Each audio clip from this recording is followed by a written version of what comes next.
కన్యాకుమారి చూసుకుని పోవచ్చు. అందరికీ ధన్యవాదాలు. అలాగే చెస్ అనేది మెంటల్ గా మనం చాలా చాలా ఎడ్యుకేషన్ గేమ్. అలాగే ఫిజికల్ గా కూడా మన గేమ్స్ ఉంటాయి. దాంట్లో చెస్ అనేది ఏ విధంగా పిల్లలు ఈజీగా ఆడడానికి, అలాగే మంచి తెలివితేటలు రావడానికి చెస్ ఏ విధంగా రావడానికి పిల్లలందరూ మంచి భవిష్యత్తులో మంచి ఆరోగ్యంగా ఉండాలి.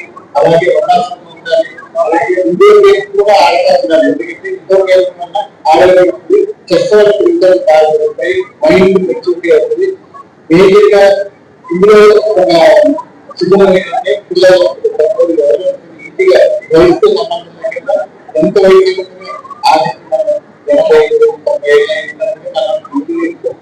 ఆడుకునే అందుకని అందరూ ఇంటిగా మీరు చేసిన ఆడించండి పిల్లలకి. అలాగే